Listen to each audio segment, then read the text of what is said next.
Hello, and welcome to our group presentation on Old Tech, produced by Jeremy Rottenberg, Alexandra McDonald, Amanda Fior, Paige Collins, and Bennett Wright for Comms 200, Summer 2021. Evidently, our presentation will focus on cassette tapes, a sound recording technology that we generationally saw in vehicles without much afterthought. Our presentation seeks to explore the unique boom-bust cycle and resurgence of cassettes through popular entertainment media. The human-led domination of natural processes is innate to Peters's argument, in that absorbing resources into modern infrastructures has undeniably driven inequitable growth. The globalized world, as described by Handelman, demonstrates that path dependency theory is tied to the consumerist agendas that led technocracies form favorable command economies through peripheral restructuring. Nevertheless, Edison's predictions for the early uses of phonographs are elaborated upon in Stern's analyses of plasticity and domesticity. The capture of sound for later decoding was initially only enjoyed by the upper echelons of society. Gittleman explicitly names 8-track tapes as a especially meaningful old technology on the basis that antiquarians trudged through the processes of making recordings modernly acceptable or not, thereby shocking Peters' hypothetical modern audiences with the lasting standardization of decoding practices. In essence, Gittleman's work harmonizes ideas from Peters and Stern for historiographical context. Inscription follows the evolution of captured sound, from coin and slot to digitized mediums. The shift from recordings for continuity to entertainment is embodied by the strategic placement of jukeboxes to make individual willingness to pay for local broadcasts of decodable meaning more widespread. Tillman said, playback, not recording, emerged as the primary function of the medium and a commercial bonanza for its corporate owners. This summarizes the aforementioned shift. The same text continues to mention the fact that recording technologies were spawned by the military-industrial complex. Handelman confirms this with case studies, whereas Peters' dramatic theoretical framework confirms the pattern of winners, so to speak. The provided figures 2 and 3 show the military-industrial complex's role in extrapolating path dependency during and after the Second World War. So what was going on in the 80s exactly? The information communications technology, ICT, for short, and microprocessor explosion cannot be divorced from the arms races and geopolitical maneuvers that afforded technological advancement. Post-war Japan's economic diversification arose from a skilling of labor that the military-industrial complex reconfigured to serve its new security dilemma with the USSR. The mass production of cassette technology, beginning in the 1970s, reduced system prices, making cassette answering machines and later tape decks household staples. 80s nostalgia is often misplaced, as the existential repercussions of nuclear war led to generational disparities in love for the decade, so to speak. However, 13 Reasons Why and Guardians of the Galaxy depict alternative personal utilizations and subsequent decodings of meaning through the cassette. 13 Reasons Why is a controversial teenage drama that follows the life of certain characters after their classmate, Hannah Baker, commits suicide. Hannah leaves a set of 7 tapes with 13 individual recordings on them. Each side is a reason for her suicide and is dedicated to one person. The tapes are physically passed around to each person featured in the tapes so they can hear what Hannah wanted them to hear before her passing. The tapes are the main plotline of the first season, and they appear in almost all of the episodes, making it a reoccurring piece of data technology in the show.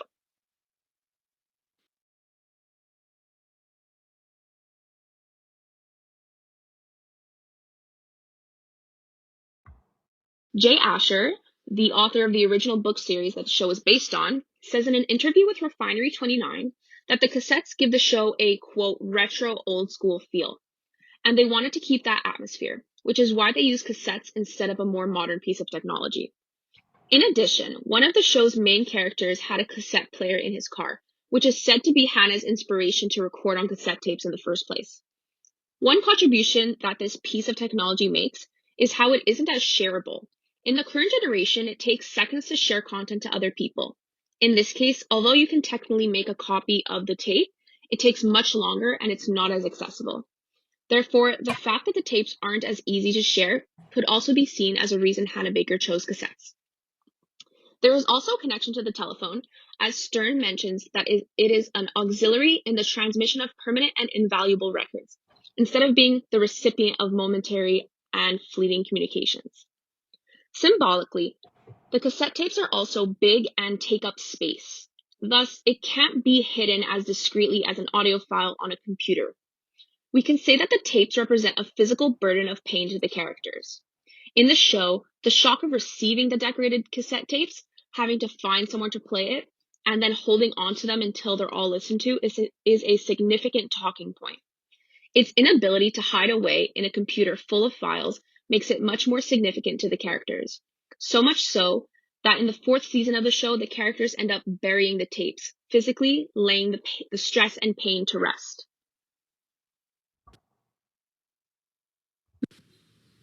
The cassette tapes in 13 Reasons Why contribute to the mood and tone of the show, as their presence in the contemporary setting is unexpected and therefore mysterious, pulling the viewer in. This unexpectedness also builds drama and contributes to the tense, dark tone of the show.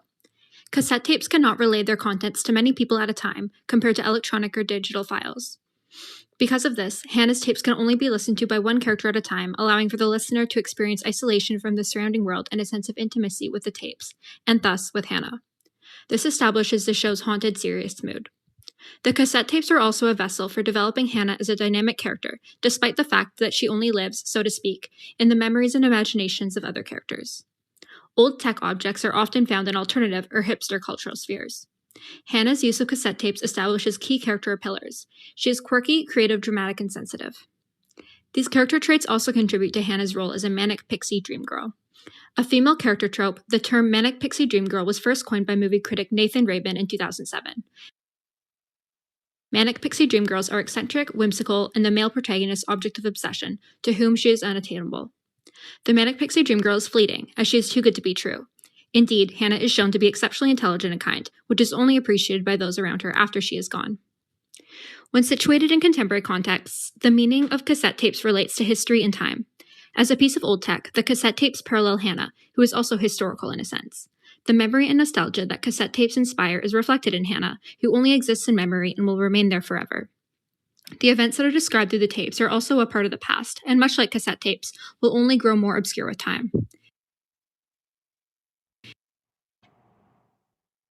Meanings of irony and juxtaposition can also be derived from the representation of cassette tapes. Cassettes boomed in popularity as a tool for listening to music, which is commonly regarded as a joyful, leisurely activity. As pictured, Hannah's tapes feature colorful and whimsical designs on them. The contents of the tapes, however, are extremely sad and tragic. Viewers associate cassette tapes with music, since historically this is what they're used for, and as such, the tapes in 13 Reasons Why are a vehicle of irony or juxtaposition. From what viewers know about this piece of old tech, it is surprising and dramatic to see them used in such a tragic context. As mentioned before, old tech objects are often found in a new hipster pop culture atmosphere. The cassette tape has recently appeared in a number of prominent motion pictures and television shows, including films like Baby Driver and TV series like Stranger Things and, like we've just talked about, 13 Reasons Why. Another example with its massive impact is the Guardians of the Galaxy franchise from Marvel. It revolves around a group of characters, and one specifically is Star-Lord. He reveals his cassette addiction throughout the movies. While blasting some blue suede, the space cowboy performs Indiana Jones-style heists. So a little bit of a spoiler alert here. The mother used cassette mixtapes to express her love for her son, and a loving passion and sentimentality through a mixtape resulted in a symbol for the storyline of the film and the 3 Guardians of the Galaxy soundtrack releases by Marvel. Their presence in the films and their symbol made spectators nostalgic for the days of rewind and fast forward. Complete with vintage music, the cassette tapes provide the main character a reference for how long he spent away from a familiar Earth, acting as a calendar for the audience. The 70s mix is kept ready at his side for use at all times. Nostalgia seems to be leading the charge for the cassette's comeback story. Some pretty interesting stats through Billboard is that the 3 Guardians of the Galaxy Awesome Mixes, which are the physical cassettes that Marvel put out, with 3 soundtracks, they led the sales in 2017 for all cassettes. Also, according to Nielsen Music Canada, cassette tapes, their sales rose by 35% in 2017, the year of the second movie release. And of all cassettes sold, those soundtracks represent 21% of the hard copy releases. This makes you question if it has turned into a marketing strategy. Is their appearance in so many movies and shows another one of those little odd pop cultural coincidences? Because in a larger scale, you could just make a playlist of a bunch of old songs. But with Marvel releasing this physical cassette and watching the sales increase by so much, are they taking this nostalgic formula to gain popularity and a benefit of profit?